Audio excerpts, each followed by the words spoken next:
Sa mapagpalang umaga po sa ating lahat. God is good. And all the time. Amen. Sige po tayo punahan po. Tayo at tayo po ay magpapasimula na po sa ating pong pananambahan. Ngayong umaga, ating pong buksan ang ating pong mga puso at awitin po natin ang aming pumula sa Diyos. Siya sa ating po, Jesus, Panginoon. Yes.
Panginoon, nagpapasaya sa mga Panginoon Lord sa umaga ng Panginoon. Sinasabi mo, Panginoon, ang puso ng bawat isa, Panginoon, at mangusap ka sa bawat isa sa amin, Panginoon Lord. Sa aming pag-aawitan, Panginoon, nawa mo, ikaw po ay aming pong mapapulihin, Panginoon Lord. Salamat po, Panginoon Lord, sa ginagawa po ninyo, Panginoon, sa aming pong mga buhay, sa pagtutulid, sa pag-aayos, Panginoon Lord, ng aming pong mga buhay. Salamat po, O Lord. Hallelujah, Lord. Ngayon po, bago po tayo muling umawit sa ating pong Panginoon, atin muna pong basahin ang mga awit 92 verse 1. Sabay-sabay po tayo. Ang magpasalamat kay Yahweh ay mabuting bagay, umawit na lagi, purihin ang ngalang kataas-taasan. Hallelujah! Amen po! Tayo po ay handa na umawit sa ating pong Panginoon.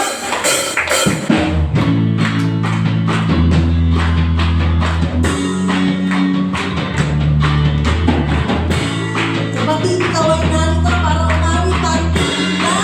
Umawit para sa ating Diyos na buhay.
Panginoon, ay muli ka naming papupurihan. Yes, God. Tunay, Panginoon, na hindi po kami karapat-dapat, pero dahil sa iyong pag-ibig na wagas, sa iyong biyaya, Panginoon, kami po ay hindi po kami karapat-dapat, Panginoon. Salamat po, God. Yes.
Amo, ang iyong pagkilos aming nararanasan, Panginoon Lord.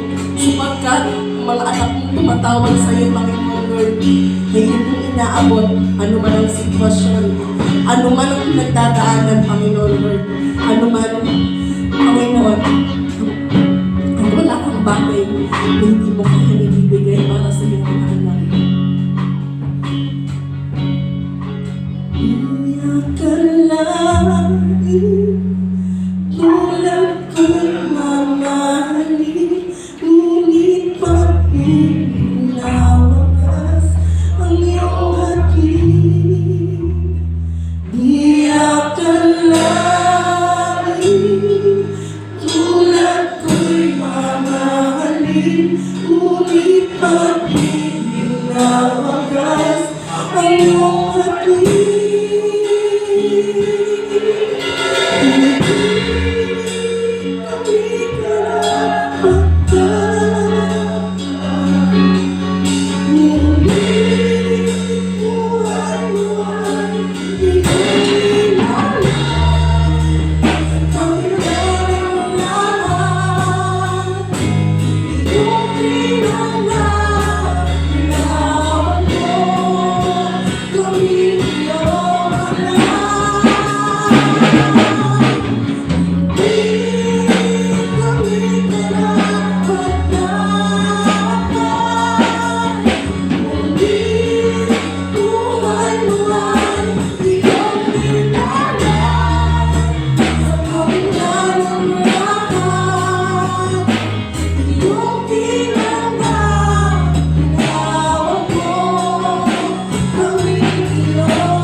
Sige po, pwede na po kayong maupo. Tayo po ay dumako sa panalangin.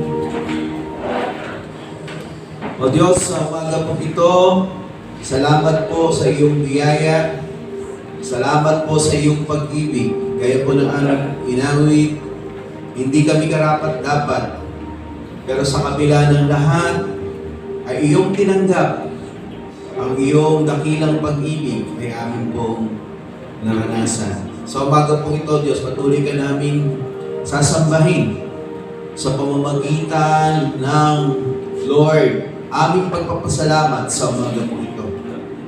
Lord, salamat po sa umaga po ito sa mga kapatid po namin na dumako sa kanilang kaarawan.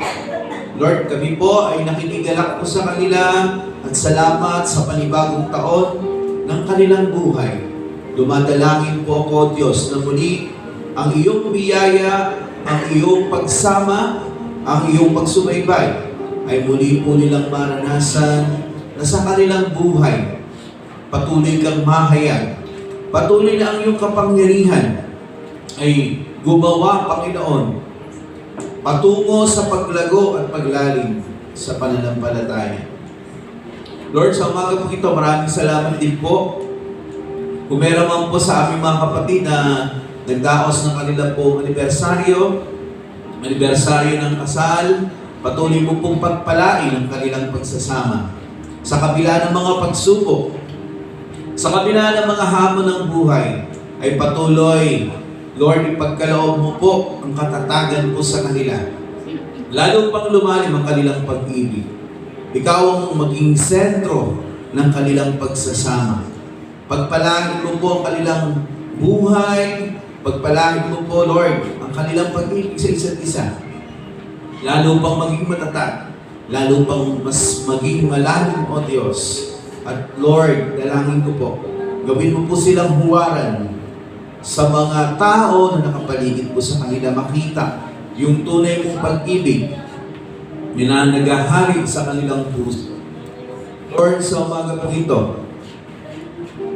salamat din po, O Diyos, maging sa mga pagsubok, maging sa mga problema, maging sa mga suliranin na dumarating po sa aming pong buhay, sapagkat Ikaw ang Diyos na tumutulong po sa amin. Ikaw ang Diyos na nagbibigay ng kalakasan upang kami ay makapagpatuloy sa paglilingkod po sa iyo. Lord, sa umaga po ito, salamat din po sa mga panalangin na binigyan mo po ng katugunan. Mga kahilingan, Lord, na nakasumpong, Lord, ng iyong pagtugon sa mga kahilingan ng iyong pong mga anak. Tunay, Lord, na ikaw ay tapat sa iyong pangako, sapagkat iyong sinabi na ang lahat ng tumatawag sa iyong pangalan ay hindi mapapahiya. Lord, sa umaga po ito, kalakip ng mga pasasalamat, ay tinataas ko rin po ang mga kahilingan ng aking mga kapatid. Kung meron mang kahilingan patungkol, Lord, sa kanilang pananampalataya, ang nais po nila ay ang paglago, ang paglalim. Dalangin ko po, Panginoon, bigyan mo po silang lagi ng kauhawan sa iyong mga salita. Huwag po nilang pabayaan yung kanilang pang-araw-araw na pag-aaral at pagsasabuhay ng iyong salita. Sapagkat sa pamamagitan ng iyong salita, nahuhubog ang aming espiritual na katawan upang gumawa, Panginoon, na may kahusayan, upang umunlad sa pananampalataya na magamit mo po ng lubos ayon po sa iyong minabuti ang aming mga buhay. Dalangin ko po, Lord, na maging kapaki-pakinabang ang buhay ng iyong pong mga anak sa larangan ng paglilingkod po sa iyo.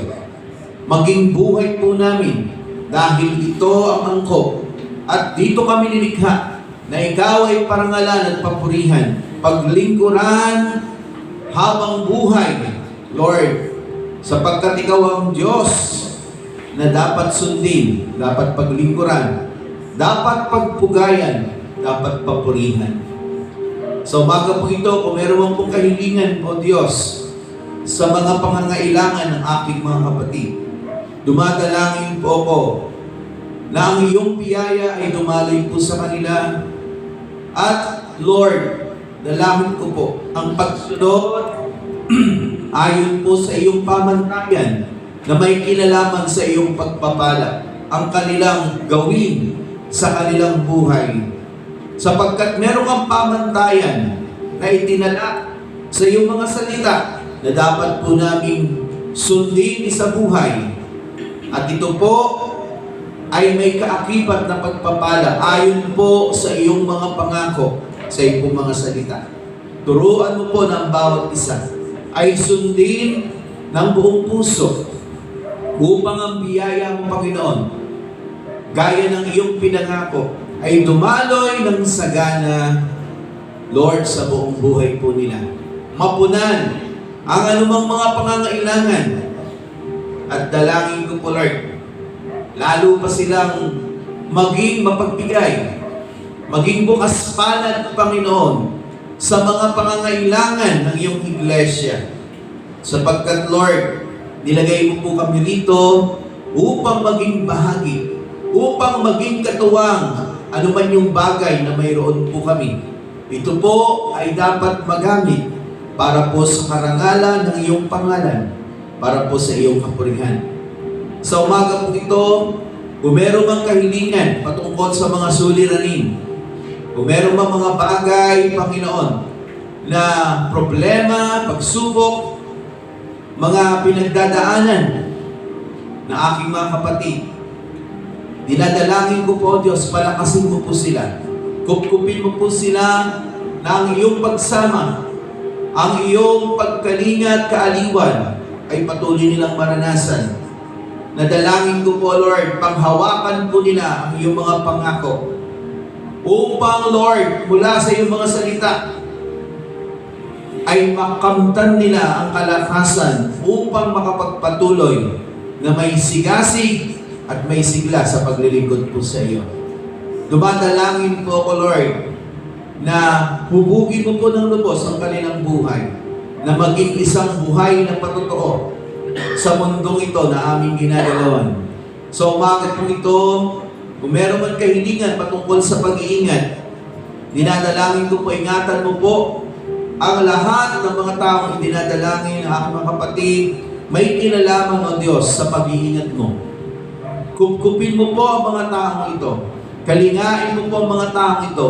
Ingatan mo po sila sapagkat ikaw lamang o Diyos ang may kapangyarihan at kakayahan upang abutin, upang tulungan, upang protektahan. Lord, ang aming pamilya, ang aming mga mahal sa buhay, maging ang mga taong aming itinadalangin. Lord, sa umaga po ito, ihanda mo rin po ang aming buhay, ang aming isip. Dumadalangin po ko, dalisayin mo po kami ng banal na dugo ng aming Panginoong Jesus. Kung meron ka mang nakikitang karumihan sa aming puso, sa aming isip, sa aming pagkatao, linisin po kami ng banal na dugo na aming Panginoong Jesus. Ihanda mo po ang aming puso at sa aming pakikinig ng iyong mga salita. Mapagpala mo kami sa pamamagitan ng mga salitang aming mapapakinggan.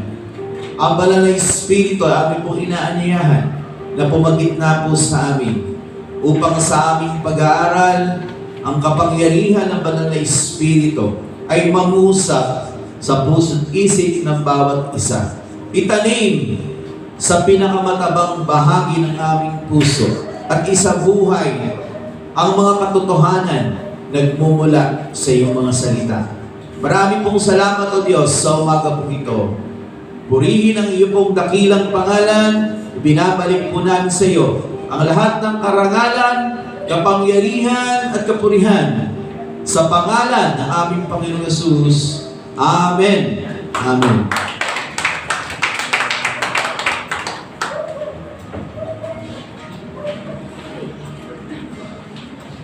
Tayo naman po ay dadako po sa aming mga announcement. IRM San Isidro Worship Service every Sunday at 2 p.m.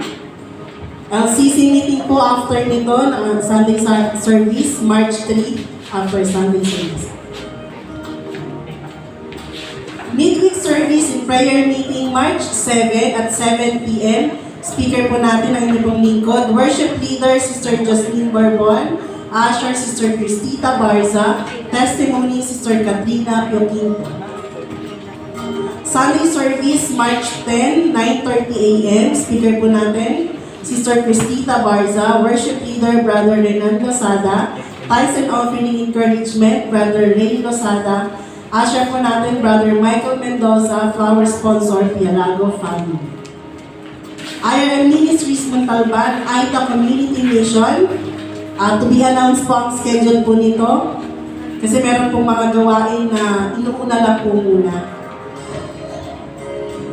TCE Batch 2, Teaching Children Effectively, on March 27 to March 30, ang registration fee po nito ay 350 pesos. Ito po ay para dun sa booklet na gagamitin po ninyo.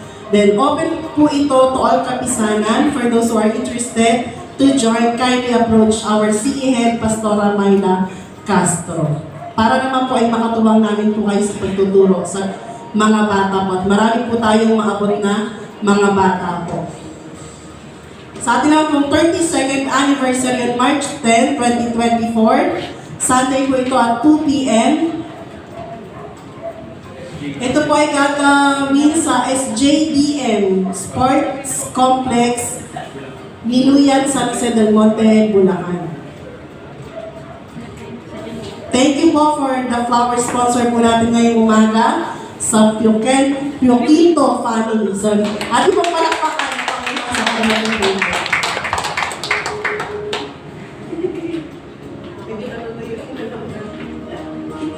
Sa ating naman po, meron po ba kayo ibang mga announcement? Sige po, ating pong ihanda ang ating pong mga Biblia, ang ating mga puso, ang ating pong tenga sa pakikinig ng salita ng Diyos. Nadadalhin po ngayon ang ating pong pastor, Emmanuel F. Castro.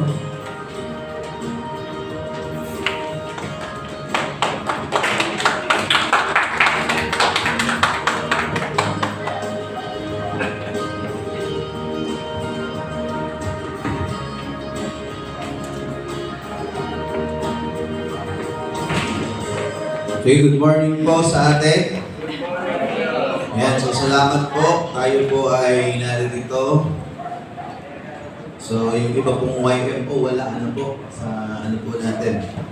Okay, so siguro po paalalahanan po natin yung mga iba pa nating mga kapatid, no? Na maglaan ng panahon sa araw po ng pagsamba. Dahil ang pagsamba naman po natin ay lagi naman po regular. At yun po yung katungkulan ng isang tao patuloy na sumamba sa ating pong Diyos. Okay, so, pwede po bang pakibati niyo po muna yung katabi niyo? Sabihin mo, salamat sa umaga po ito ay narito ka. Ayan. So, ayan, nakakatuwa po si Sister Lim pa po, no? Ayan. So, salamat po sa inyong pagdalo rito. At salamat din kay Tatay. Ano kasi pangalan ni Tatay? Gary? Si Rene. Ayan, si Tatay Rene. So, galing pa siya ng San Mateo. So, yun. Siya po yung nakasama natin nung mga nakaraan pa, no? Si Tatay Rene. Alam ko, nung Christmas party ba yun? Nakasama rin po natin siya. Ayan. So, salamat sa kabutihan ng Panginoon.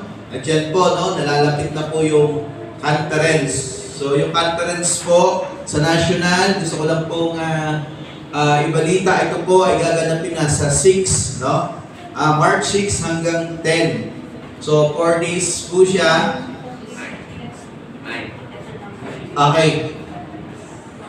Ay, March 9. Oh, yung pang 10 pala, yun yung Sunday. Okay. So, anniversary, IRM anniversary. Okay, so, pag-pray po natin, dahil yun po ay panahon ng eleksyon. Ano po? Actually, ang magiging representative lang naman sa eleksyon yung mga dadalo po doon, mga delegado, mga manggagawa, na nagaling po sa mga iba't ibang mga simbahan. Okay? So, sa umaga po ito, tunay nga na napakabuti ni Lord. Kasi alam niyo po, yung kahalagahan ng ating pong pagkatawag po sa Kanya, hindi po yun nasasayang. Amen. At yung pagkatawag po natin ngayon, merong plano ang Diyos, merong gustong gawin ang Diyos sa buhay po ng bawat isa po sa atin. Ang pagiging mananampalataya po ay hindi lang yung ikaw ay iniligtas ng Diyos, kasi yun naman talaga yung unang pakay, yun yung unang mission ng Diyos na iligtas po tayo. At hindi po natatapos doon, dahil ang Diyos, sa pagkatawag po sa atin, sa pagliligtas sa atin, kasama na po yung kanyang plano na kanyang nais na tuparin sa buhay po ng bawat isa po sa atin. Amen? Meaning, merong gustong mangyari ang Diyos sa buhay po natin. Amen? Meron siyang gustong iparating po sa atin, ipaunawa, na sa ating pagkakakilala ay kailangan sa buhay po natin, tayo ay mag-grow, tayo ay magamit ng Panginoon sa larangan ng pagmiministeryo. Okay. So, nais ko pong tignan po natin mamaya, bago ko po basahin yung talata din po sa aklat ng Timothy, yung kahalagahan, ng pagkahanda na ginawa ni Apostol Pablo sa isang tawag dito, batang manggagawa na si Timothy. So si Timothy po kasi, ang nag-train po sa kanya, ang nag-disciple po sa kanya ay si Apostol Pablo. So yung lahat na may kinalaman doon sa kanyang gagawin na tungkulan, tinuro yung lahat ng Apostol Pablo, para kanyang magampanan yung kanyang ministeryo. So, kailangan naman po talaga yun, na yung mga dapat gawin, na isamahan ng palit na gagawa po natin, at is kung paano yung mga bilin o mga paalala ng salita ng Diyos. So si Apostol Pablo, kung ano yung natutunan niya, senior niya lang po yon kay Timoteo. Dahil si Timoteo, parang ganito Iba talaga yung tinatawag nating veterano. Ano? Pag sinabi kasing veterano, ano po ibig sabihin yun? Full of experience. Yan yung tinatawag na veterano. Parang sa driving, no? Merong beginner na driving. So pag beginner ka, ang dami mo pang hindi alam. Tapos pag may nakasama kang veteranong driver, matututo ka ng mga skills, ano, kung paano maging isang mahusay na driver. Okay. So, si Apostol Pablo ay isang veterano o full of experience na isang mananampalataya na makikita po natin hindi matatawaran yung kanyang contribution pagdating po sa tinatawag na pananampalataya. So, yung kanyang skills, dahil yung panahon po na yon, kailangang magkaroon na siya ng tinatawag na susunod na henerasyon. Dahil nararamdaman na rin po ni Apostol Pablo na nalalapit na yung ganyang kapatayan. In fact, yung sulat ng 1 Timothy at pagdating doon sa 2 Timothy, meron na pong pagbanggit, no, si Apostol Pablo kung ano yung kanyang yung mangyayari sa kanyang buhay. No, yung sabihin niya kay Timothy, ako'y iaalay na. Kaya nga yung buong parang ganito, no?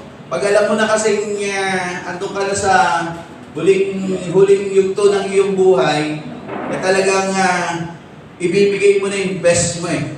No? Kaya si Apostol Pablo, kung titingnan natin, yung kanyang mga tinuro kay Timothy, it talks about church administration, patungkol sa mga pamumuno, pamamahala, at kung ano yung dapat gawin ng isang mananampalataya. So, naituro niya yun, at doon po sa isang bahagi ng kanyang tinuturo, kanyang pag-equip kay Timothy, ayan. So, hindi niya kinalimutan na sabi niya, habang ginagawa mo to, kailangan mo rin alagaan yung sarili mo. So, kailangan hindi niya pabayaan pagdating po sa salita ng Diyos, kailangan ipagpatuloy niya na habang ginagawa niya kanyang ministeryo, hindi niya naman pinapabayaan yung kanyang spiritual na kalagayan sa Panginoon. At yun yung bilin ni Apostol Pablo. At dito sa ating pag-aaralan, no, tignan po natin yung mahalagang bagay na matututunan po natin sa pagtuturo ni Apostol Pablo kay Timoteo. Sige po, kung kayo ay may Biblia, samahan niyo po ako dito po sa aklat ng 1 Timothy chapter 4 verse 11 to 16. O unang Timoteo kapitulo 4 talatang 11 hanggang 16.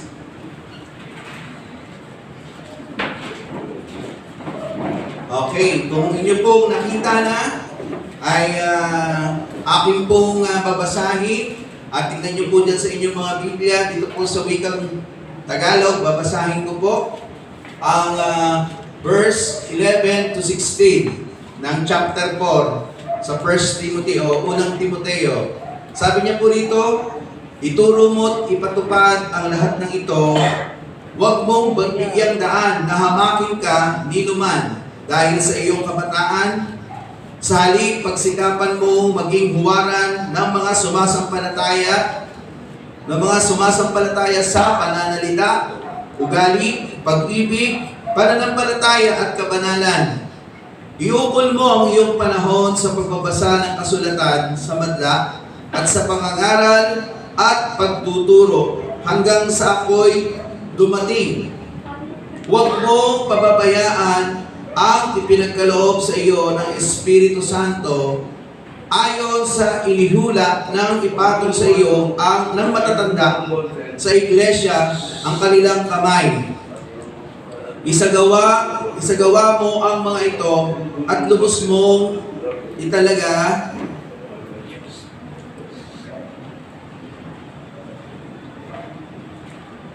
Okay. Verse 15, isagawa mo ang lahat ng ito at lubos mo italaga rito ang iyong sarili upang makita ng lahat ang iyong pag-unlad Maging maingat ka sa iyong pagkilos at pagtuturo. Patuloy mong isagawa ang mga bagay nito upang maligtas ka pati ang mga nakikinig sa iyo. Pinagpala ng Diyos sa kanyang mga salita. Tayo po'y sumandaling manalangin, Lord. Dalangin ko po na patuloy na ang iyong biyaya ay maranas mo po sa amin sa pamamagitan ng aming pag-aaral ng iyong salita. Matuto po kami. Lord, ihanda mo po ang aming puso't isipan upang sa aming pakikinig ay maunawaan po namin at maingatan namin sa aming puso yung mga salita, aming maisabuhay. Gabayan po kami, pangunahan, bigyan ng kaunawaan, banal na Espiritu, dahil ikaw ang may akda ng salita pong ito, ikaw po ang kumilos sa aming kalagitnaan. Sa pangalan ni Jesus, Amen. Okay, pwede na po tayong maupo. So dito po kung makikita po natin sa verse 11, sabi niya, ituro mo at ipatupad ang lahat ng ito. Ano ba yung tinutukoy dito ni Apostol Pablo? Ito po yung mga tinuro niya. Step by step, kung titignan mo yung 1 Timothy hanggang 2 Timothy, puro pagtuturo yan, no? Parang ipinapasa ni Apostol Pablo yung kanyang kaalaman kay Timothy, so siya yung magiging successor. Ibig sabihin, kung siya ay mawawala na, meron talagang papalit. Okay? Kasi yun po yung mahalaga, no? Sa atin. Merong mga successor, merong mga next, tawag po natin dyan, next generation. Kaya nga, mahalaga na yung mga nauuna, ibig sabihin, nandoon sa leadership, nandoon sa pamumuno, nandoon sa pamumunan, dapat talaga merong naituturo sa susunod na henerasyon. Kasi kapag wala kang naituro, mamamatay po yun, mawawala, manghihina. Ano ho? Kaya si Apostol Pablo, para hindi masayang, dahil pag namatay siya, di ba? Baka wala ng, baka yung pinaghirapan niya, mauwi lang sa wala. So, kailangan niyang ibuhos yung kanyang kaalaman. At ito ay tinuro niya kay Timoteo. At dito sa mga sumunod na salita, sabi niya, huwag mong hayaang hamakin ka sa iyong kabataan. So kasi medyo bata pa. Alam niyo naman kasi, di ba? Kapag yung edad, hindi naman ganun pa yung kumbaga sa yung authority parang hirap siyang kunin sa mga pinangungunahan. Ano po? Pero sabi niya, huwag mong hayaang hamakin ka, kundi doon sa kanyang pagiging patotoo, no, ay gampanan niya, no, gawin niya, i-develop niya yung kanyang sarili. So ito po yung ating titingnan sa ating pag-aaral. Bakit ba kailangan na ang isang ginagamit ng Panginoon ay kailangang maging handa, kailangang maging example, kailangan na equip? Kasi, ang iyong hahawakan, kailangan merong mapulot sa iyo. Amen? May makuha. Parang ganito no? Na kung ikaw kung ikaw ay isang tagapanguna, ano yung bagay na may isasalin mo sa kanila? That's the point. Ni Apostol Pablo, na kailangan ikaw mismo na nangunguna, ini-equip mo talaga yung sarili mo. Ikaw yung unang, parang ganito ikaw yung unang humuhubog sa sarili mo para maging prepared ka. Pangalawa, para maging huwaran ka sa kanila. At para ikaw ay maging epektibo na mananampalataya. So, sa madaling salita, nais ni Apostol Pablo ay mag-grow si Timothy para magampanan niya na may kahusayan yung kanyang ministeryo na inaatang sa kanya ni Apostol Pablo. Yan. So that time, hindi pa naman po ganun ka-organize katulad natin, no? Sa panahon po kasi natin, itong century natin, itong era po natin is modern era na tinatawag. So meron na tayong mga churches. So yung panahon po na yun, hindi naman ganito yung mga church natin, no? Parang may mga bahay-bahay po talaga doon na pinag-iipunan nila. Pero habang lumilipas ang panahon, nagkakaroon ng modernisasyon at ngayon, ang iglesia po, meron na talagang church building, katulad po nito, no?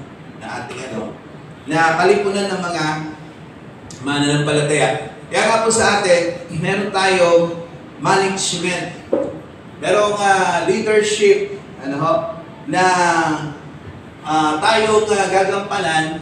Sa bawat posisyon na ating gagampanan, kailangan merong pag-equip sa ating sarili. Kasi, paano mo palalakasin yung iba kung ikaw mismo hindi lumalakas? Di ba? Paano may encourage yung iba kung ikaw mismo, di ba, hindi na-encourage? Paano mo i-develop yung iba kung ikaw mismo hindi na-develop? So kaya nga itinuro ni Apostol Pablo para well-equipped, si Apostol, si Timothy. Tingnan po natin dito po sa ating pag-aaral, pinamagatan po natin to, be a good example. Be a good example. So, maging ano po sa Tagalog po yan? Maging mabuti, halimbawa. Okay. So, kasi may kinalaman to doon sa mga successor, sa mga susunod na henerasyon. Alam niyo po, nung ang bayan ng Diyos ay ilabas doon sa Egypt, yung mga matatanda na galing doon, no? Hindi man nila naturuan yung kanilang mga angkan no? Yung mga batang na dalhin sa Panginoon Kasi ang nakita ng mga bata, lagi na lang silang nagrereklamo. Lagi na lang may reason. So, onting hirap lang, nagrereklamo sila kay Moises. Kaya nga, makikita natin sa Biblia, wala pong nakapasok doon sa lupang pangako. Ang nakapasok lang sa lupang pangako is the next generation. Kaya nga kung titignan natin, mahalaga yung susunod na henerasyon. Mahalaga yung mga pinangungunahan. Kasi ito yung mga papalit pagdating ng panahon. Amen po ba ron? So, dapat yun maingatan ng bawat mananampalataya. So, tingnan po natin dito po sa ating pag-aaral. Dalawang bagay lang po yung ating pong titignan po dito sa ating pong pag-aaral. Una po, para maging good example po tayo, strive to achieve godly character. Yan, strive. Pag sinabing strive po, ano po yung sabihin? Sikapin. Okay. So, kasi ibig sabihin, hindi ganun kadali. Merong pagsisikap. Okay. So, sa isang magulang, ano yung makikita natin magandang karakter? Yung pagsisikap. Di ba? Halimbawa, yung tatay ni, dahil poging-pogi naman tatay ni Albert, no? Nagmana sa kanya. Si Kuya Bobby. Actually, napakasipag niya, no? Pagka kinukwento sa akin, no? Kasi yung mga sinisentro, tsaka si Albert, no? Kinukwento niya rin yung papa niya. Binibita po kayo sa akin ni Albert, kaya sikat po kayo. Ayan. So yung sipag, no? Talagang maaga pa lang yata, umaalis na, no? Tapos darating gabi, tuloy-tuloy yung trabaho. So nagsisikap, kapag ang tao nagsisikap, ano nangyayari? Merong nararating. May nangyayari. Pero kapag ang isang bagay hindi mo pinagsisikapan, wala kang maaabot. No? Parang anong ka na lang, wala kang nararating. Hindi po ganon yung plano ng Diyos po sa atin. Na sa ating pagkatawag, ang Diyos ay may inilatag na plano para tayo ay i-equip palaguin. So sa ating pagkakilala, makikita natin, merong ginagawang pagbabago ang Diyos sa pamamagitan ng tuloy-tuloy na pag-aaral ng kanyang salita. Ang pagbabago po, hindi natin makukuha sa sarili nating paraan. It comes from the Word of God. Yung lahat na may kinalaman sa pagbabago po natin, dito po yun manggagaling. At yun ang itinuturo ni Apostol Pablo kay Timothy. Ano po? Kaya nga kung titignan po natin dito, dito sa mabuting lingkod ni Jesus, yung topic po na to, Mula po yun sa 8, ano? Ang binasa ko po, doon na sa 11 eh. Tama ba? 8 ba itong basa ko o 6? Para lumalabo na yata yung mata ko. 6, no? Tama po ba? 6? Yan. 6 hanggang 16. So doon sa una, makikita natin, pinahalagahan ni Apostol Pablo yung sa pagtuturo ni Timothy. Sabi niya, magiging mabuting kawal ka kung ipapatupad mo lahat ng ito. At habang ginagawa mo ito, sabi niya, dinudulutan mo rin ang iyong sarili ng spiritual na aral, di ba? Ano pong tinutukoy ko niya? Yung salita ng Diyos. No? Kailangan niyo pag-ukulan niya ng panahon. Dahil kailangan ma-develop sa ating mga sarili yung katangian ng Diyos. Yung tinatawag po natin Christ-likeness. O paano ma-develop yung Christ-likeness? Sa pamagitan niya, nung patuloy-patuloyan natin pag-aaral, pag-unawa tungkol sa salita ng Diyos. Kasi ganito, the moment na tayo po ay humarap sa salita ng Diyos, nagbulay-bulay tayo, inaalam natin, ganito po yan eh, kung ano ba yung gustong sabihin sa atin ng Diyos. Tama po ba? Hindi yung kung ano yung gusto mong sabihin sa sinabi ng Diyos. Mali po yun. Ano? Ang tama, pag umarap sa salita ng Diyos, ano ba yung sinasabi ng Diyos sa akin? Ano ba yung gustong ipagawa ng Diyos sa akin? At sa panahon na tayo ay tumutugon sa ganung paraan, nagkakaroon ng pagbabago kasi bakit? Nag-i-strike tayo na gawin. Sinisikap sa madaling salita. At sa ating pagsisikap, makikita natin na nade-develop, tinatawag po natin godly character.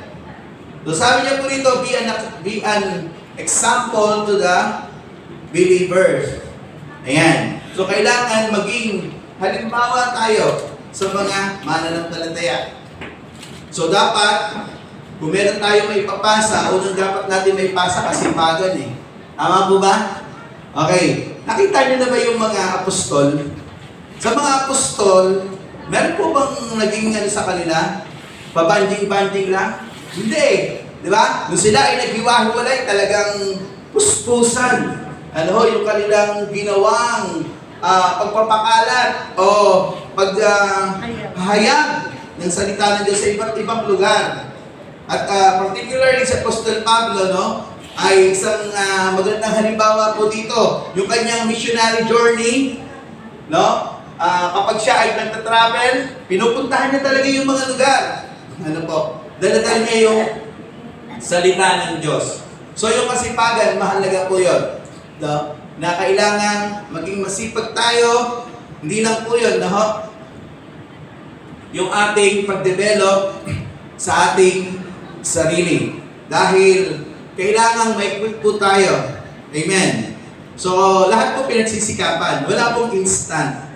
Coffee lang po ang instant, tsaka noodles lang po ang instant. Pagdating sa spiritual, wala pong shortcut. Kasi kaya po natin tinawag na instant, shortcut po kasi yun eh. Di ba? Halimbawa, pag nagtimpla ka ng kape, no, wala pang 3-in-1.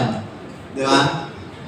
Noong panahon na yun, wala pang kadalasan nga yung kape lang, tsaka asukal eh. Di ba? Kakalawin mo lang. Eh, syempre, medyo naging social ka, bumili ka ng Coffee Mate. Di ba? Coffee Mate. Kaya natanda ko yung Coffee Mate. Eh, no? Naalala ko na may matandang nagtimpla ng kape.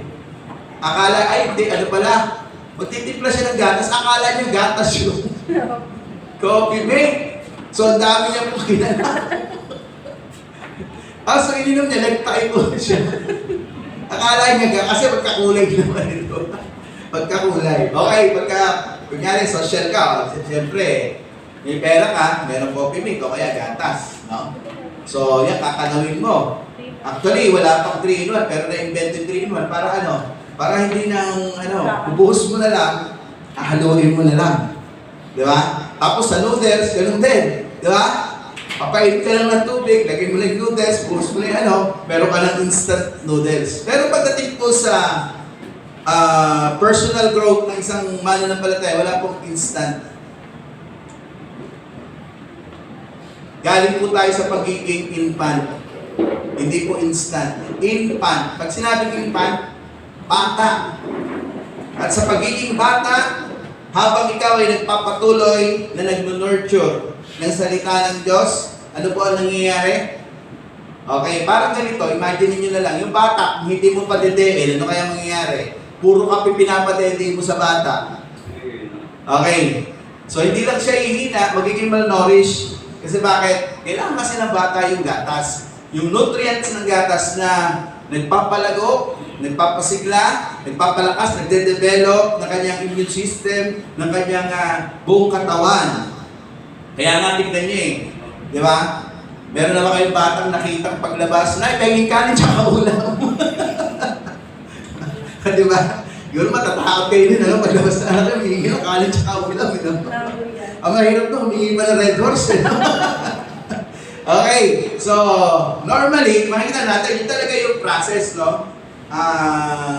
Mula sa pagiging infant ay habang nagtutuloy-tuloy, sa pananampalataya nag-grow talaga,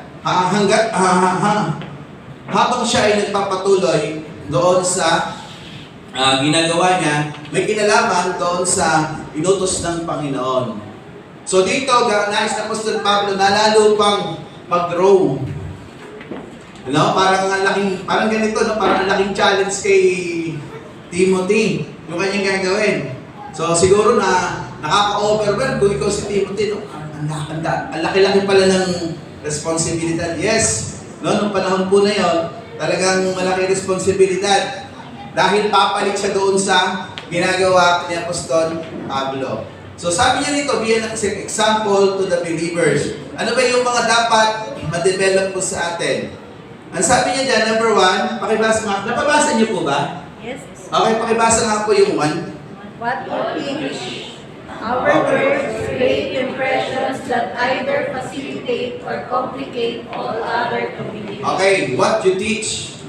So si Apostol si Timothy, nung nagturo siya, naging maingat siya.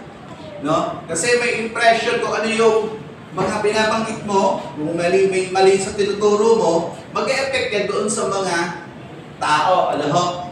So, yung ating salita, nag-create ng impression. Ano? So, yung impression, yung nag-create kung paano ka kinikilala o tinitignan ng tao, yun po yung impression that either facilitate or complicate.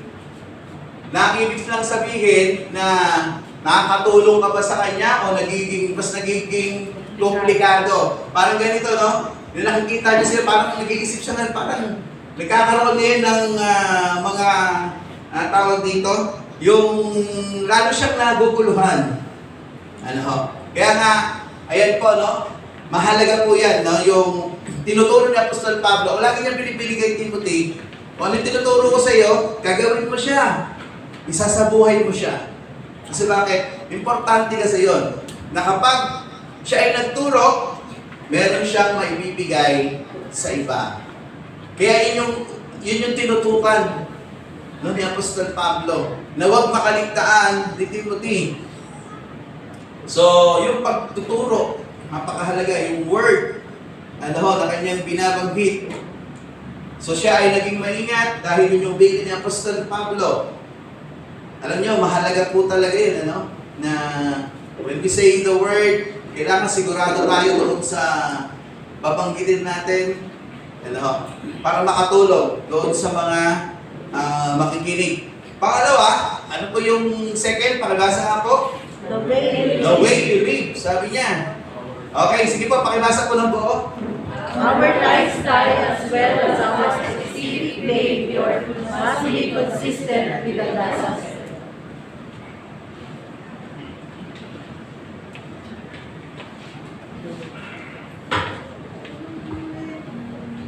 Okay, sabi niya, the way you live. Paano tayo mamuhay. Sabi niya, our lifestyle as well as our specific behavior must be consistent with the gospel. Ano ibig sabihin dito no ating pinag-aaralan? Dapat na isasabuhay talaga natin kung ano yung sinasabi ng salita ng Diyos, particularly yung binanggit din yung gospel, no? Okay. So, kailangan nade-develop po ito sa atin. Yung uri ng pamumuhay natin ay umaangkop sa kung ano ang sinasabi ng salita ng Diyos. Ano po? So, yun yung pagiging consistent. Ano po? Kasi dalawang bagay po pwedeng magturo po sa tao na maging klase ng lifestyle po natin. Yung lifestyle na ituturo ng mundo o lifestyle na ituturo ng salita ng Diyos. The question is, pwede bang half lifestyle sa mundo at half lifestyle sa salita ng Diyos? Pwede po bang ganon pag ikaw ay isang Kristiyano? Hindi. Kasi hindi ka mag-grow. Yung kaalaman mo, magiging stagnant lang yon kasi hindi pa siya, hindi buo. Ano ho? Hindi buo. Okay. Mahirap pong gamitin yung bagay ng hindi buo. Okay. Yung cellphone nyo po ba ay buo? Okay. Na ginagamit nyo po ba, ang cellphone nyo po ba may battery? Tanggalin mo yung battery. Isang parts lang yan, di ba? Magpa-function pa po ba siya na maayos? Hindi. Tanggalin mo yung ano ba tawag sa harap? LCD. LCD. Di ba? Parang LCD lang tinanggal mo. Gamitin mo siya. Bakit hindi mag-function ng maayos? Wala pong bagay na magpa-function ng maayos na kulang. Hello? Ang tawag nga natin doon, kulang-kulang eh. Di ba? Di ba pag sinabi natin kulang-kulang, hindi maayos yung function, hindi normal. Ano po? Kasi kailangan nakakompletuhan, kailangan ma-develop ng kompleto para mag-function ng maayos. So yung, kung ang mundo magde-develop sa atin at the same time, ay salita ng Diyos, ngayon, maglalaban sa ating pagkatao yan eh. Tingin nyo sinong magwawagi dyan kung ganun lang yung oras natin sa salita ng Diyos, di ba? Napaka-liit lang na bagay na binibigay mo. Mas marami kang panahon sa mundo. Parang sabi nung kasabihan if we do not disciple the people, sabi niya, the world will disciple the people. Kung hindi natin ididisipulo yung mga tao, sabi niya, ang mundo ang magdidisipulo sa tao, which is true. Di ba? Kaya nga, dito sa church, bakit ba nire-require natin? Kailangan natin mag-aral. Kailangan natin mag-pray. Kailangan natin umattend. Kasi bakit? Para ma-develop tayo. Alam niyo po ba yung gana ng tao sa pagsunod niya sa Diyos, yung gana ng tao sa pagmamahal niya sa Diyos, yung gana ng tao na gawin niya yung pinagagawa ng Diyos, nade-develop yun kapag consistently nananatili tayo sa salita ng Diyos. Iniiwan natin ang mundo at pumupunta tayo doon sa daan ng salita ng Diyos para baybayin, para tahakin. Ano ibig sabihin nun? Binibigyan mo ng panahon yung salita ng Diyos, consistently ka everyday, yung bawat salitang pinag-aaralan mo, isinasabuhay mo yun, yung tinatawag mong binabaybay. No, yung landas ng katuwiran. Sa tingin mo, ano magiging epekto? Ang magiging epekto niyan, yung iyong pananampalataya sumisigla. Amen? Kapag masigla ang pananampalataya, may adrenaline ng kasiyahan po yan. Amen? O, tingnan niyo sa mga tao, kapag hindi masigla, yung matamlay siya, masigla ba siya? Kahit anong gawin mong patawanin siya, hindi mo mapatawa. Laging hindi lang yan. Ang tawag ko, hindi aso. Okay. So, sa atin, habang binabaybay po natin yan, yung nagbibigay ng sigla sa ating paglilingkod. Kaya nga yung consistent na tao na nag-aaral talaga, isinasabuhay yung salita ng Diyos, nagkakaroon ng pagbabago. Nagiging masipag yan sa gawain. Hindi niya kinakalimutan yung gawain kasi bakit? Kasi yun na yung nagiging buhay niya. Amen. Kasi kung ano yung nagiging buhay mo, siya yung magkakaroon ng tinatawag na influence sa ating pagkatao. Ano po? So, tignan nyo, yung mga bagay ngayon sa mundo, lakas ng influence. Di ba? Nakita ko yung isang message ni Peter Tanchi. No? Patungkol ito doon sa addiction. No, sinend ko, hindi ko makita kung saan ko banda yung song Meron siyang binanggit particularly, sabi niya, tignan nyo ngayon yung panahon. Sabi niya, Dati nung panahon, noong unang mga panahon pa ng hindi pa ano yung ang tawag dito, yung technology, sabi niya, ang isang bata, sabi niya, ay inaalagaan mabuti. Dinonurture ng isang magulang o pag mayaman, merong yaya. Pero tingnan nyo ngayon yung panahon, sabi niya, yung bata, pag umiyak, sabi ng ni Peter Tanchi, anong ibibigay ng magulang para tumahimik? Gadget. Gadget, cellphone. Tapos kapag sabi niya, regular mong ginagawa yan sa bata, parang yung nire-replace mo yung dapat mong gawin sa kanya, nire-replace mo yung sarili mo sa pamagitan ng bagay na ito. Tapos hindi mo alam, sabi niya, natuturuan mo na nade-develop yung mali doon sa pagkatao ng isang bata. At makikita mo yung isang bata, kapag kinukuha mo na ngayon yung cellphone, ano na ang reaksyon ng bata? Nagwawala. Tingnan niyo po yung mga bata ngayon. Nagwawala yan. So sabi ni Peter Tanchi, nag-umpisa ng magkaroon ng adiksyon yung bata. Kasi sa mura niyang edad, doon na nasasana yung kanyang sarili. Ayun na ngayon, yung humuhubog sa kanya. Biruin nyo, di ba bata pa lang, pero yung reaksyon, talaga magwawala yan eh. Alam mo? So, may mga bagay sa mundo, ano po, na talagang kailangan na maging matalino po tayo. Na yung mga technology, hindi siya masama, but we use it in proper way. Diba? Sa kapurihan ng Panginoon. Pero ang main purpose ng buhay po natin is to live according to the Word of God. The teaching of the Word of God. Sa turo ng salita ng Diyos, hindi pwedeng pagsamahin po natin. Kailangan meron tayong specific focus. Ano yun? Word of God. Secondary lang dapat yung mga gagawin natin sa mundo at hindi dapat pumapasok sa buhay natin yung mga bagay sa mundo. Ibig sabihin yung influence. Kasi the moment na may influensyahan tayo, nagkakaroon na ngayon ng kahati yung salita ng Diyos. At habang dinadagdagan mo yung influensya ng mundo, yung gana mo ngayon, nawawala na. Di ba? Tignan niyo po, yung nabanggit ko nung nakaraan. Yung bata, kapag inumpisahan mo pakainin ng chocolate, ng mga matatamis, hindi na siya kakain ng mga pagkain, dapat pambata, na pampalusog. Tama po ba? Pag sinali mo sa chocolate, ang hahanapin niya? Chocolate. Influence. Di ba? May influensya kasi bakit? Kasi nararanasan niya, nagkakaroon ng control sa kanyang katawan. Ganon din po yung mundo. Kapag ang mundo, hinayaan natin yung kalahati ng buhay natin, bigyan natin sa mundo, darating yung panahon, ihuhok tayo niyan, mawawala na tayo dito. Alam niyo po ba, yun yung nagiging dahilan ng pagkawala ng gana. Hindi lang mawawala ka ng gana rito eh, pati sa pag-attend, mawawala ka na ng gana eh. At magiging normal na lang sa iyo ang hindi dumalo kung kailan mo lang maisipan saan ka dadalo. Kasi bakit? Wala ka ng gana.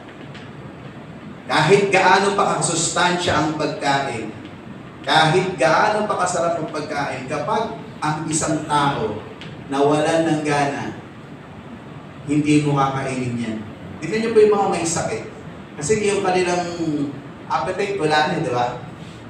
Wala yung gana kumain. Gagawa na lang ng paraan. I-blender na lang yan kung may mga edad, di ba? Yung iba, hindi na makakain. Ginagawa, ang tawag doon, yung pinapadaan sa ano eh. Sa ilong. Tama po ba sa ilong, no? O tapos ilalagay doon, meron kanina yun, parang malaki na doon, di bubuhos doon eh. So, hindi na siya makakain. O kaya naman, wala nang ganang kumain kahit may pagkain. Why? Kasi iba na yung hinahanap ng katawan. Mahalaga yung gana. Amen? At yung gana natin sa patuloy na pag-equip ng salita ng Diyos, kailangan bitawan mo yung mundo. Mag-concentrate ka rito. Ano ba? Kasi yan talaga yung buhay natin eh. Hindi pwedeng maging kahati ng buhay natin yung mundo, mga kapatid. Kasi the moment na binigyan natin ng pagkakataon, mahati yung buhay natin meron ng connection, meron ng influence yung mundo sa atin, mahihirapan talaga tayo. At habang may panahon pa, sabi nga, matuto ka mag-focus. Ano ba yung dapat mo maging focus bilang isang Kristiyano? Si Lord ang dapat nating maging unang focus. Amen. Yung gospel, yung word of God, sa madaling salita, ang dapat na mas nakaka-impluensya sa ating pong buhay. Dahil yan, ay makikita po natin, meron na talagang nangyayari. Doon sa behavior. Kaya ang sabi niya, the way you live our lifestyle as well, as our specific, ano po sinabi niya dyan? Behavior. Kung paano ako kumikilos, paano ka nagsasalita, paano ka gumagalaw, paano ka mag-react, yun yung behavior ng tao. So, dapat sabi niya, na consistent yan doon sa ng Word of God. Tingnan niyo po kung papabayaan mo yung pagpapahalaga mo para ma-nurture yung spiritual na kalagayan sa ng Panginoon. Mawawala ka talaga ng gana. Hindi ka na masaya. Darating yung point na hindi ka na, kasi pag wala kang gana, hindi ka masaya sa gagawin. Meron bang tao walang gana na ginawa niya isang bagay, naging masaya siya? Wala akong ganun. Diba? Kahit nga sa asawa, pag wala ka ng gana, diba? Hindi ka na masaya eh. So, importante yun, maging masaya. Yung meron kang gana. Kasi pag may gana ka, masaya kang ginagawa yung isang bagay. Amen. So, dapat, tayo mga Kristiyano, ganun po yung nararamdaman natin kapag tayo po ay dapat excited nga tayo sa Word of God eh. Wow, Word of God. So, isipin natin, ino-nurture natin yung ating sarili. Diba? Ngayon, baka may magtanong, Pastor, bakit may struggle? Yes, totoo po yung struggle. Kasi, pag tinignan mo yung pag may struggle, yun yung portion kung gaano, parang pag susukatin mo siya, yun yung dami ng hook mo sa mundo o influence ng mundo kaysa bagay na gagawin mo. Kailangan nyo yung patayin mo yun. Okay, hindi po yung tao yung papatayin po natin. Okay, yung bagay sa mundo, kailangan natin ikat. Amen? Kasi the more na, paano nakakat po yun, paano napuputol? The moment na tayo ay nananatili sa salita ng Diyos, tinitrim ni Lord yung mga bagay na kailangan tanggalin. John chapter 15. Makikita po natin doon. Yung sinabi ni Lord, ako ang puno ng ubas, kayo mga sanga. Pinuputol ng Ama ang mga sangang hindi namumunga at pinuputulan, patuloy namang pinuputulan yung mga sangang nagbubunga upang lalong magbunga. Ano yung sumunod na salita? Nalinis na kayo. Importante po yung word na yun dun eh. Nalinis na kayo sa pamamagitan ng salitang sinasabi ko sa inyo. Word of God. Ang nagtitrain ng mga bagay na mali sa buhay natin is the Word of God. Why? Kasi ang sabi ng description ng Bible sa salita ng Diyos ay tabak. Magkabilay, talim, na nanonood daw sa ating hanggang sa mga dugtungan hanggang sa pinaghiwalay ng espiritu at kaluluwa, hanggang sa kasukasuhan. Binuhin yun, di ba? Sa loob talaga ng pagkatao mo, nanonood, ano gagawin niya ron? Kaya matalas yun eh. Okay, so meron siyang, okay, syempre hindi naman yung literal. But, yung pinapakita doon kung paano nag-work yung Word of God. Diba? Tinatabas, kasi pag may talim, pamputol po kasi yan eh. Diba? Okay, pamputol yan. Kaya nga yung mga samurai ng nakakatakot eh. Yung mga samurai. Yung katana. Okay, yung tao po, samurai po yun. Pangalan. Kasi tinatawag na samurai yung yung espada, ang tawag po doon katana. Yung samurai, uri ng mga Japanese warrior po yun. Panahon nila. So yung espada nila napakatalas, no? Nakakatakot gamitin. Yung mga espada nila, parang konting mo lang, masusugat. Parang blade po yung talim nun eh. Okay. So yung Word of God din, nag-work. Tinatabas niyan. Kaya kung wala kang gana, tuloy-tuloy ka lang. Di ba? Iwan mo yung mundo, mag-concentrate ka ulit sa salita ng Diyos. Huwag mong hanapin agad yung gana. Kasi bakit? Kasi ang dami mo na inimbak eh. Di ba? Parang ganito, kailangan i-flash out muna ng salita ng Diyos yan para magbalik ulit. Kasi ganito hindi naman automatic babalik ni Lord Ganito kasi si Lord. Pag nagpalago si Lord, hindi ka agad papalaguin. Ano yung gagawin? Ipa-flash out muna yung mga nasa loob mo. Di ba? Tatanggalin niya yun, tsaka kanya, ano gagawin? Papalaguin. Hindi ka papalaguin ng Lord kapag meron ka pang karga, kapag meron pa sa loob na nananatili, na kumukontrol sa'yo, na nag-i-influence sa'yo. Aalisin mo habang nag-aaral ka, nire-remind sa'yo ni Lord yung mga bagay na ito, na ang mga bagay na ito kailangan ma-flash out. Kaya nga habang ikaw nagpapatuloy nag-aaral ng salita ng Diyos, nire-remind sa'yo ng salita. Tignan nyo, nire-remind sa'yo ng Diyos yung mga mali, yung mga bagay na dapat gawin mo. Why? Kasi kailangan alisin. At pag habang pinag-aaralan mo yun, kailangan isabuhay mo yun. At doon, nag-work si Lord, inaalis, tinatabas sa madaling salita, yung mga bagay na hindi mabuti. At papalitan niya na tinatawag na mabuti. Yun yung tinatawag po natin, pagde-develop ni Lord at paghubog sa atin para maging katulad ng ating Panginoon. Ano po yung sumunod na salita? Love. Yan. Sabi niya po dyan, pakibasa nga po. Live the right words and live the right way through the means of Okay, live the right words and live the right way through the means of love.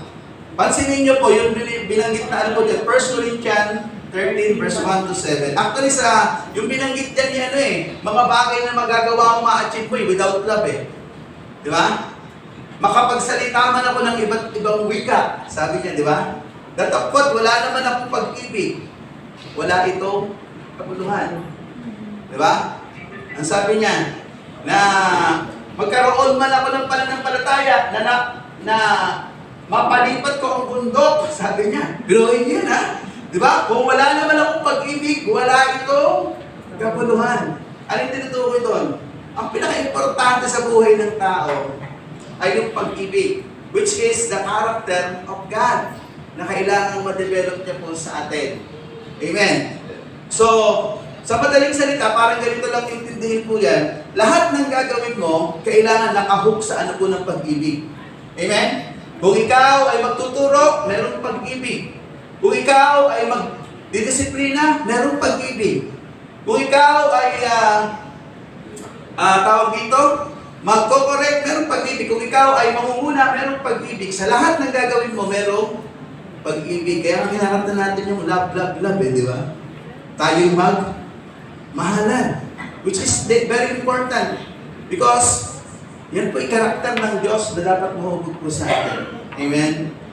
Kaya nga yung tignan nyo nga yung sikreto ng pag-ibig, 2 putos, di ba? Diba, ibigin mo ang Diyos ng buong puso, ng buong lakas, ng buong kaluluwa, ng buong pag-iisip, at ibigin mo yung kapag-ayon ng sarili. Kasi sa lahat po, maraming madidevelop. Amen? Hello?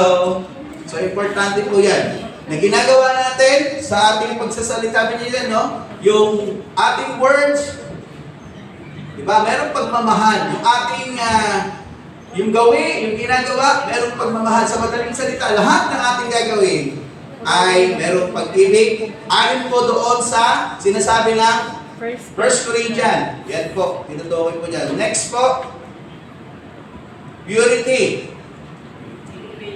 faith po. Faith, sorry. Sado ko nagmamadali Okay, pakibasa nga po yung faith. Faith. Sooner or later, people around us will need to understand what motivates our speech, Life, and love. A genuine combination of the above will present to others a way of life filled with hope. Ano ba yung tinutukan niya yung the above? Okay, yung the way we live, tsaka yung love, no? So, yan po natin. Sa faith kasi, hindi pwedeng wala kang love. Hindi pwedeng wala kang tamang pamumuhay na hindi angkop sa salita ng Diyos. Pag sinabing Christianity, it talks about the Word of God na nagwo-work sa iyong buhay, isasabuhay mo, the love of God na nananatili sa puso mo, na siyang nagiging buong pagkatao mo o personalidad mo as a Christian. Amen. Okay. Pangalawa po, sumunod, number 5. Purity. Sabi niya dyan, Paul ended this with a rarely used term of for virtue and justice. Ano ba yung virtue and justice eh? Kabutihan tsaka, okay, kalinisan po yan. No? Pag tinignan niyo po sa, doon sa mga translation, as used here, ibig sabihin yan, holiness. Ayan po yan, yung tinutukoy nila. As used here, the word implies integrity. Okay, so tignan po natin yung word, no? The word implies, ano po? Integrity, consistency, and reinforces the entire list. So yun ang develop, integrity and consistency. So yun po yung maganda, no? Na napapractice sa buhay natin. Kasi ito yung gusto ng Pastor Pablo na makita kay Timothy yung mga karakter na to kasi para maging epektibo siya sa pagtuturo sa iba. Pangalawa, dito po tayo magtatapos. Commit yourself to the ministry of the Lord. Commit. Ano po ba yung sabihin ng commit? Committed. Okay. Committed. Sabihin, pagtatalaga. Italaga natin ang ating sarili sa gawain ng Panginoon. So, ito si Timothy, tinuturuan ni Apostol Pablo na italaga niya yung kanyang sarili sa kanyang gagawin. Na kahit bata ka, sabi niya, huwag pong hayaang, ang tawag dito, hamakin ka. Ano ibig sabihin doon? Parang ganito lang sinasabi ng Apostol Pablo, patunayan mo sa kanila na kahit bata ka, kaya mong gawin. Na kahit bata ka, meron kang kakayahan na pangunahan sila. Kasi bakit? Pero mapapangunahan mo sila, kailangan meron kang maisalin sa kanila. Meron kang maibibigay. At yung maibibigay na ito yung i-develop mo sa sarili mo. Kasi pag hindi mo i-develop yung sarili mo na to, kahit ngawa ka ng ngawa, kahit anong turo mo, wala kang maisasalin sa kanila dahil wala ka namang laman.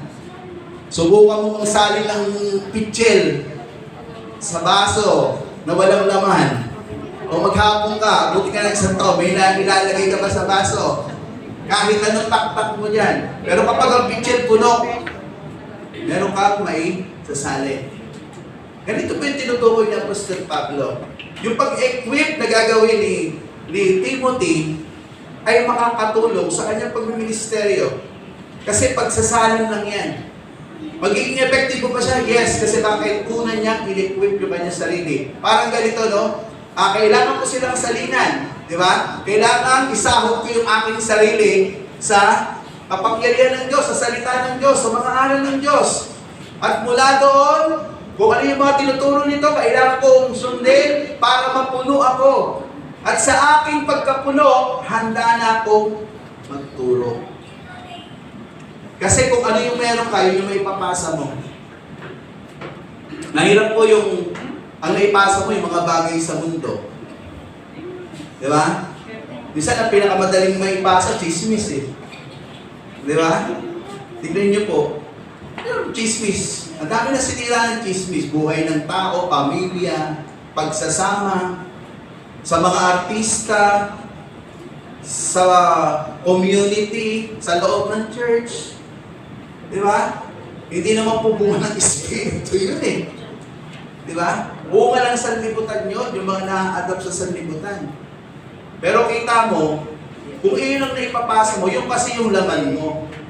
Nagets niyo po ba? Kung ano yung laman mo, yun yung naipapasa mo, kahit anong turo mo. Walang power. Why? Kasi hindi mo siya naipapractice. Kung ano lang yung meron ka, magiging ganun yung tuturuan mo. Kasi yun yung sasalin mo sa kanya. Kaya nga napakahalaga kay Apostol Pablo mag-prepare si Timothy.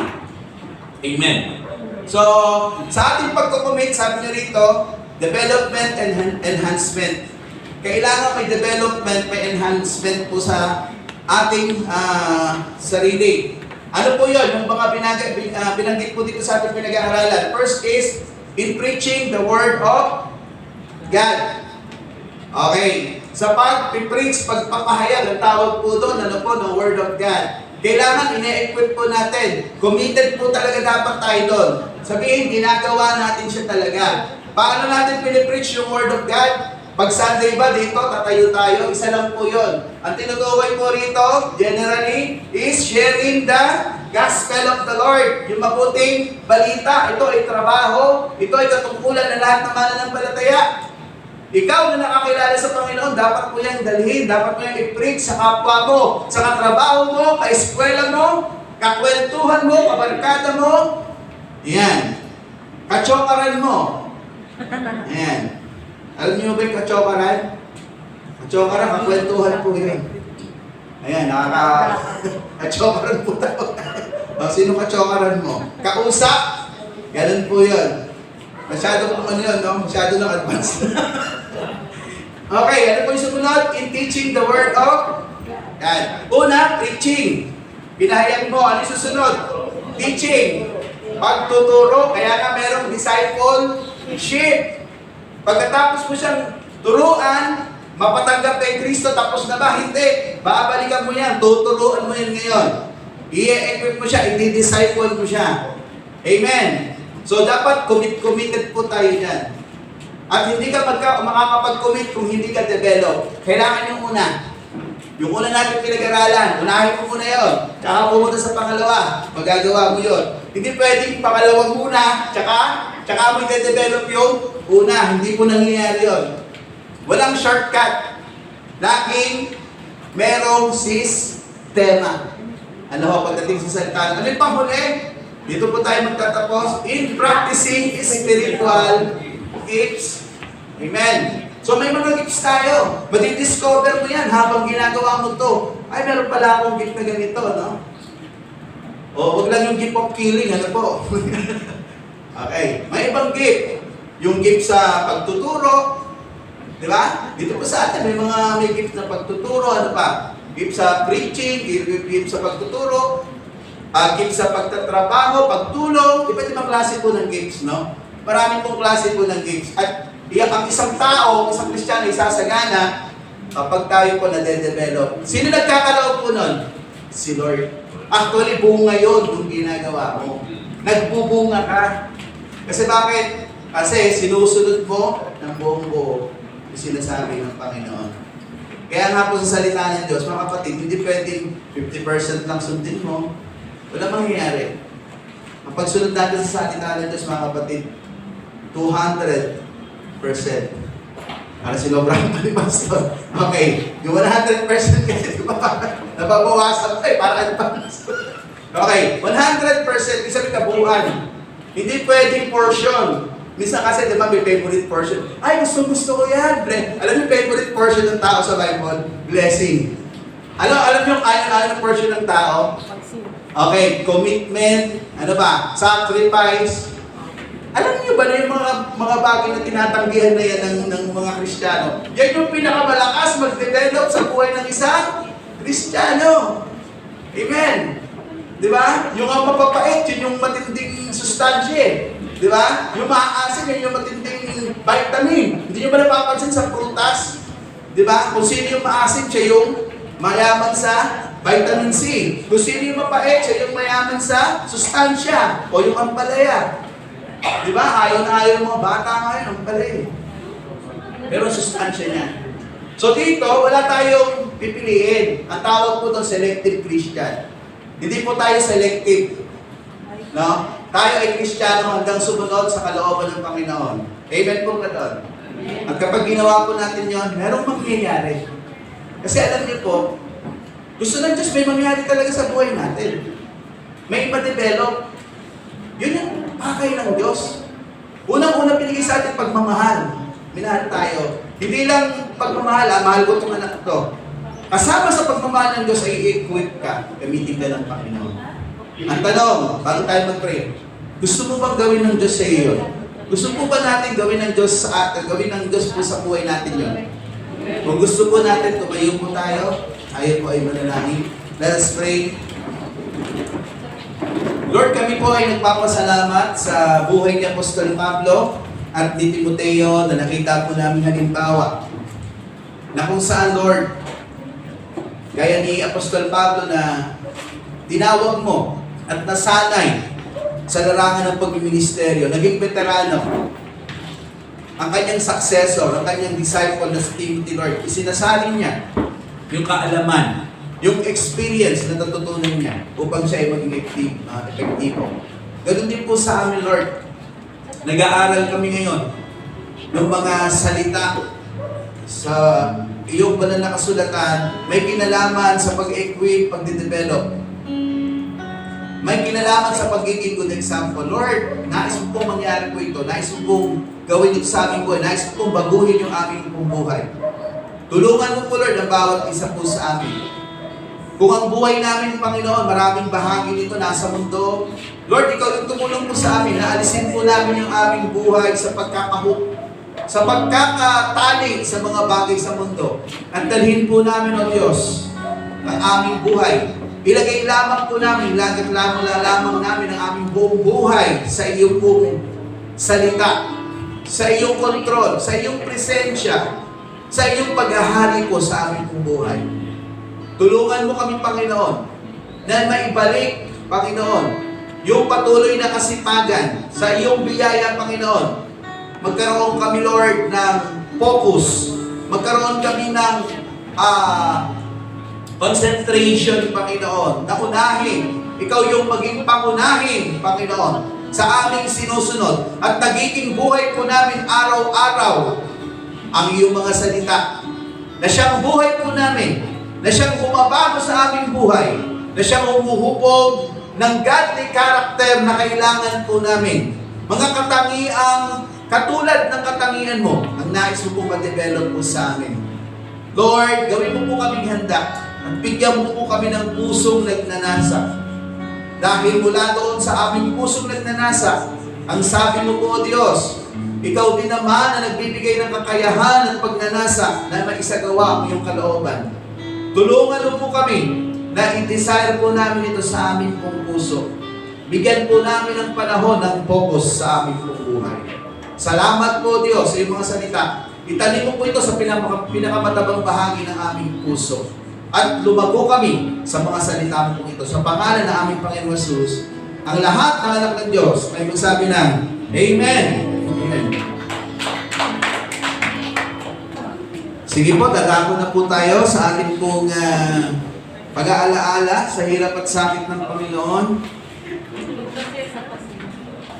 Naanyayahan ko po ang ating pong mga elders, ating mga pratikador na makatuwa sa gawain po ito.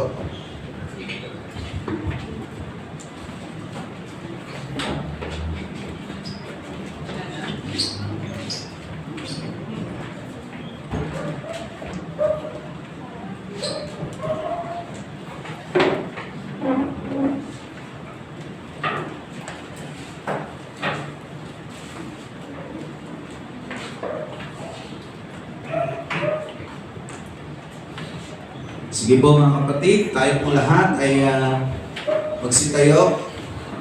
Sa sandali po ito, tayo po ay nasa panahon ng ating pong pag-aalaala sa hirap at sakit ng ating Panginoong Hesus. Nasa ating pagsasama-sama sa pag-inom sa saro, at pagpipira-pirso ng tinapay na ating tatanggapin, ay pinapahayag po natin ang kamatayan at ang muling pagkabuhay ng ating Panginoon. Sa sandali po ito, gaya ng video ng Biblia, na napakahalaga sa ating pagtanggap, ay ang kilalanin po natin yung mga bagay na ating mga nagawa, kung meron mga pagkakamali, kung meron man tayong mga kasalanan nagawa na hindi po natin na ipanalangin, na isuko sa Diyos, ito po yung pagkakataon na tayo po ay magkaroon ng paglapit sa Diyos personally upang idalangin ang ating mga buhay, hihingi ng tawad ang anumang pagkukulang, at patuloy na idalangin na ang kapangyarihan ng Diyos, ang kanyang presensya ay ating maranasan. Sa pamamagitan po ng ating paggawa po ito, ay sinisimbolo po nito ang pagtubos ng ating Panginoong Hesus sa ating mga kasalanan.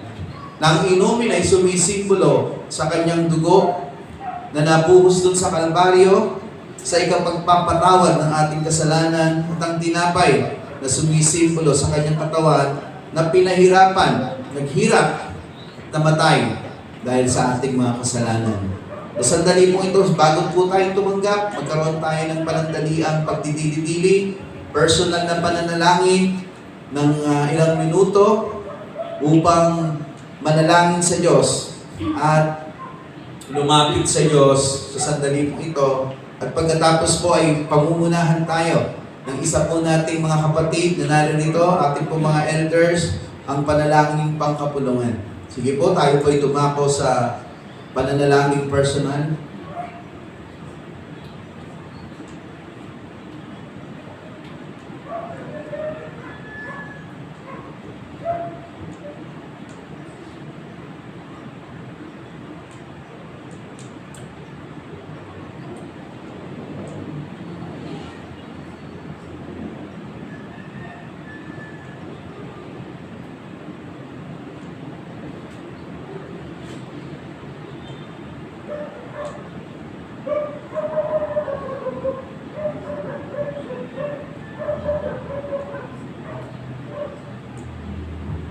Sige po, atin pong hilingin kay Nanay Loni. Pangunahan po tayo sa panalangin pangkapulungan. Tayo po'y manalangin. Aming Diyos na banal at makapangyarihan sa lahat, sa mga sandali pong ito, hinihingi po namin ang tawad ang lahat ng aming mga nagawang pagkukulang, mga kasalanan, Panginoon, na hindi ka lugod-lugod sa iyong harapan. Patawarin mo po kami, Ama, at linisin mo po kami ng iyong banal na dugo at gawin mo po kami karapat-dapat na tumanggap ng mga elementong ito na sumisimbolo ng iyong katawan at dugo. Salamat po, Ama, sa pangalan ng iyong anak, si Jesus. Amen. Sige po mga kapatid, ating pong ipanalangin ang ating tatanggapin po na ito. Panginoon, kami po ay narito nagkakaisa upang bigyang pugay, bigyang pagpapahalaga, bigyang pasasalamat ang iyong ginawa doon sa krus ng Kalbaryo, sa pagtubos mo po sa aming mga kasalanan, na sa pamamagitan ng aming tatanggapin po na ito, ay pinapahayag po namin ang aming pananampalataya sa pagtanggap po namin ng inumin na sumisimbolo sa iyong dugo at tinapay na sumisimbolo sa iyong katawan. Amin pong hinihiling na ito po ay iyong pagpalain na sa aming pagtanggap ay patuloy kang mangusap at magpalakas sa aming pong pananampalataya. At gayon din, Panginoon, loobin mo na sino man yung may karamdaman na pisikal, ay loobin mo ng kagalingan sa pangalan mo po, Panginoon Jesus, ay maranasan. At gayon din po, kung merong spiritual na karamdaman, Lord, dalangin ko po ang kagalingan din naman na nagmumula po sa iyo. Sapagkat ikaw ang Panginoon na nagpapalaya sa iyong pong mga anak sa anumang pagkaalipin na gawa ng kaaway. Sa kapangyarihan mo po at sa iyong biyaya, maranasan po ng bawat isa po sa amin ang mga bagay po na ito. At sa aming pagtanggap, ay patuloy na ang iyong kapangyarihan ay isangkap mo po sa amin. Sa pangalan ng aming Panginoon Jesus, Amen. Amen. Sige po, atin na pong ipamahagi at hawakan nyo lang po muna. Sabay-sabay po natin tatanggapin habang inaawit po ito ang tinapay ng buhay.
Sige po mga kapatid, ating pong itaas ang tinapay na ating hawak. Ang tinapay na ating hawak ay sumisimbolo sa katawan ng ating Panginoong Hesus na naghirap na sugatan dahil sa ating mga kasalanan. Sabay-sabay po nating tanggapin. Itaas po natin ang saro na ating hawak. Ang saro na ating hawak ay sumisimbolo sa dugo ng ating Panginoong Hesus na sagalang tumigis sa bundok ng Kalbaryo. Siya'y kalilinis at ikapagpapatawad ng lahat ng ating kasalanan. Sabay-sabay po nating inumin.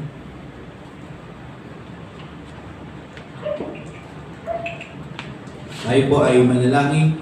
Panginoon, salamat po sa oras na ito, sa aming pag-aalaala, sa iyong hirap at sakit, sa iyong paghahandog ng iyong sarili upang mamatay dahil sa aming mga kasalanan. Salamat po sa pananampalatayang aming tinanggap na ikaw ang aming naging Panginoon at tagapagligtas.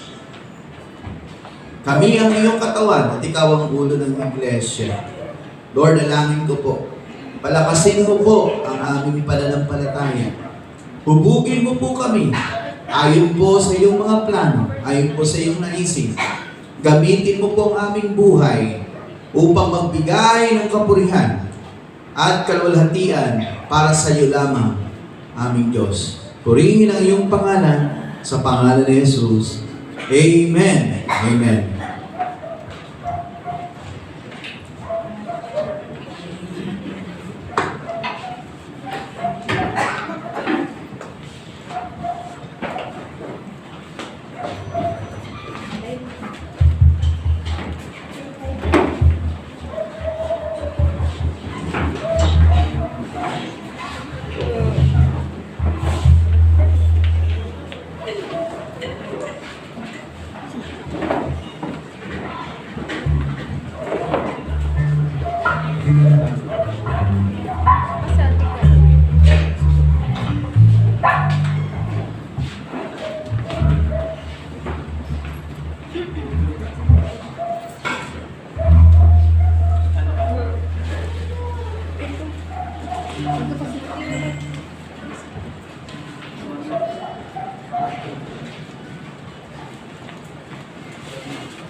Tayo naman po ay dadako po sa ating pong tithes and offering.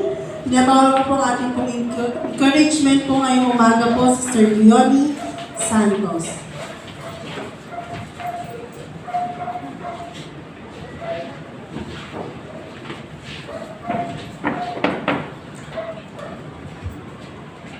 Yan po.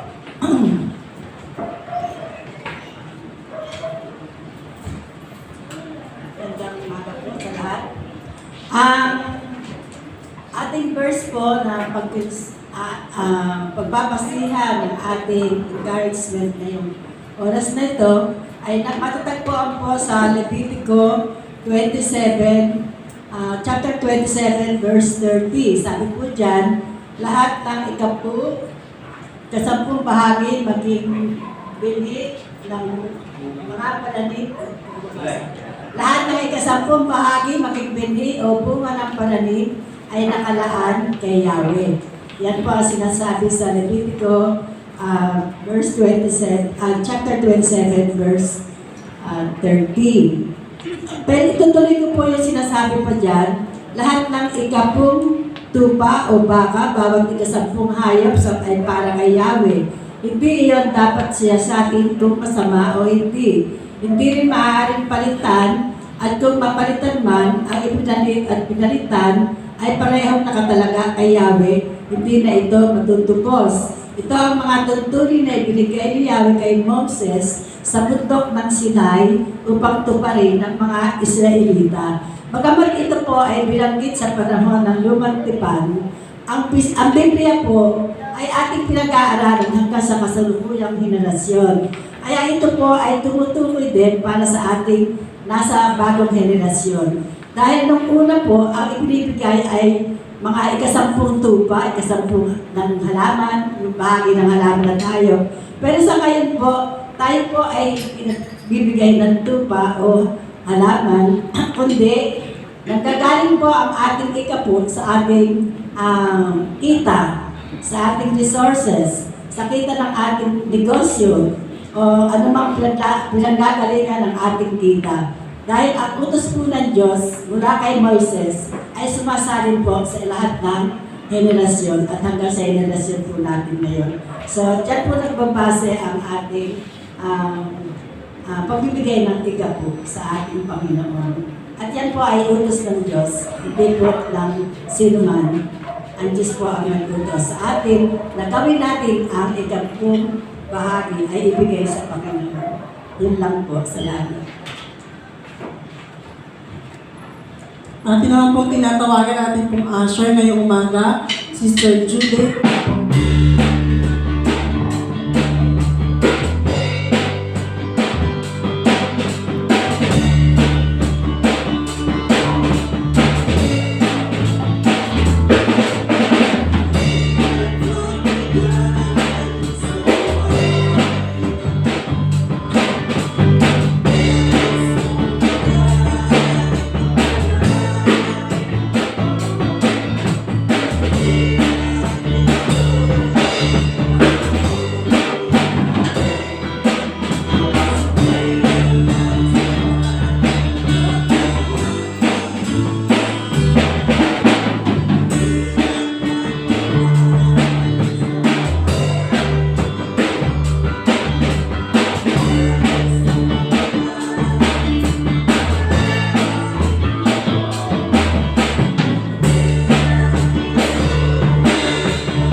Panalangin po natin ang ating mga kaloob.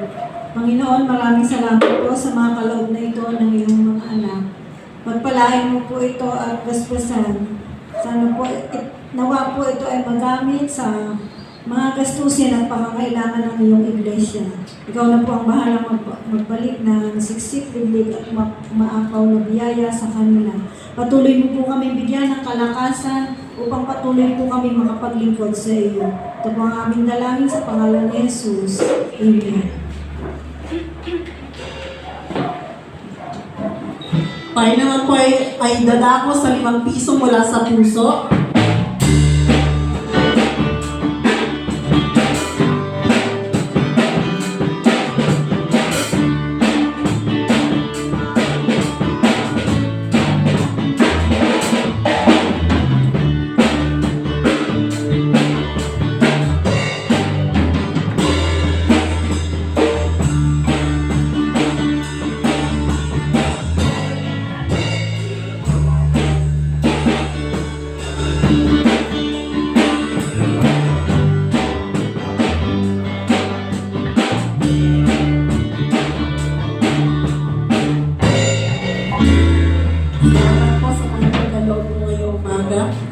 Tayo naman po ay dadako sa ating pong closing song. Halina po tayo tumayo at muli tayong umawit po sa ating pong Panginoon. Gamitin po natin alay sa pagsamba.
kami po ay nagpapasalamat sa isang malayang pagpupuri at pagsamba.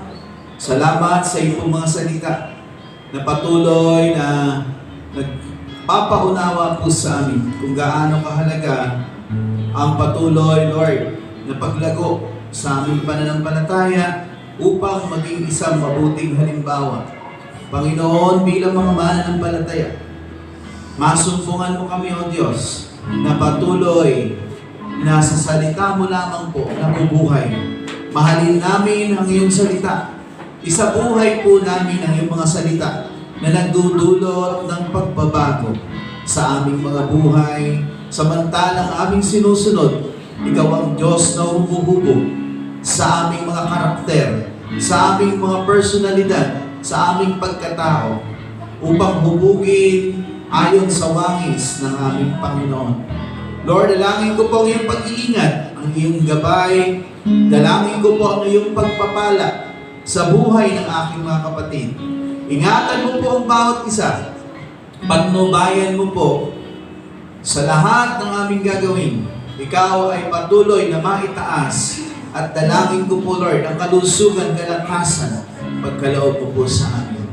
Lord, sa sandali po ito, sa pagtataas ko po ng aking kamay, iparanas mo po sa amin ang iyo pong mayamang basbas. Ang pag-ibig ng ating Amang nasa langit, ang patuloy nating maranasan, ang pagliligtas ng ating Panginoong Hesus, at ang patuloy niyang pagpapalago sa ating pananampalataya, at gayon na rin ang pakikipisan ng Diwang Banal, ang siyang sumaating lahat mula ngayon at sa magpakailanman. Amen. Amen.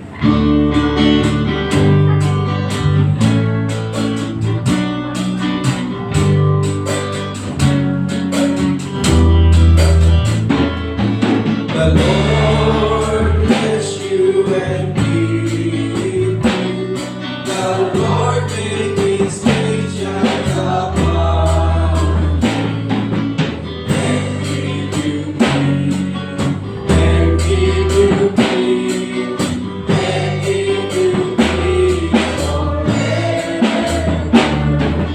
The Lord be gracious to you. The Lord make His face shine upon you, and give you peace, and give you peace, and give you peace forever. Tapos po sa atin, mamaya po hilingin ko lang po doon sa lab, no? Kasi kanina hindi tayo 10 minutes lang, magkano tayo sandali, magpulong tayo sandali. After po nun, meron po tayong LCC meeting para po pag-usapan yung mga implementation nung ating isasagawang mga plano po natin. Ano po, yun lang po, and God bless po sa inyo. Di po, tayo po yung kamayan.